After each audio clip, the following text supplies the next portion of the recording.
Trending ang matinding body transformation ni Kai Sotto. Mas lalo pang lumaki ang katawan, literal na bulky kaiju. Handa na para sa resback kontra Australia at New Zealand. Yan ang ating mga pag-uusapan para sa video natin na ito.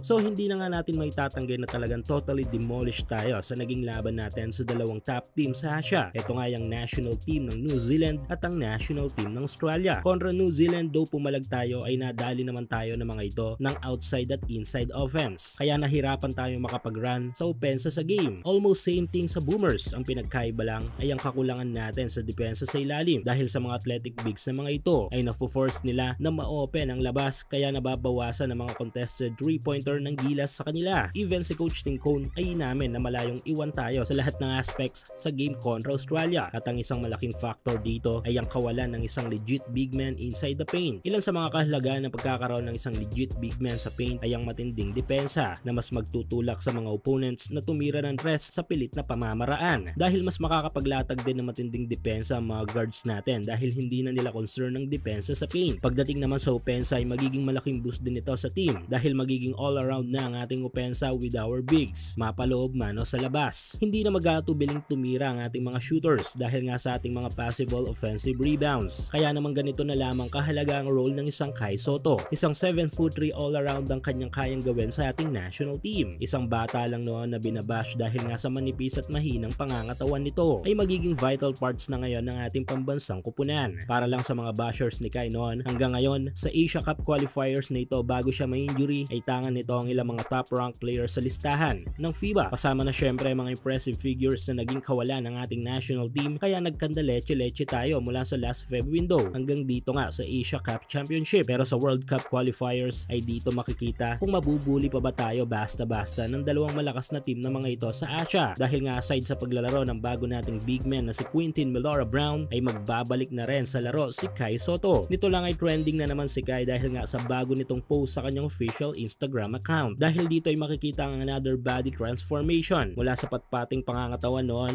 ay ginulat ni Kai ang lahat dito. Pero ito tila mas gugulatin pa ni Kai ang lahat sa larawan na ito. Yes, bagong update yan ng resulta ng pag-build ni Kai sa kanyang mas malapad at mas malakas na pangangatawan. Ready na para sa matinding banggahan kontra Tall Blacks at Boomers. Ayon kay Coach Tim ay sa October ang pinakamalapit na time frame na makakalaro si Kai, which is pasok sa gilas dahil nga sa November pa ang World Cup qualifiers.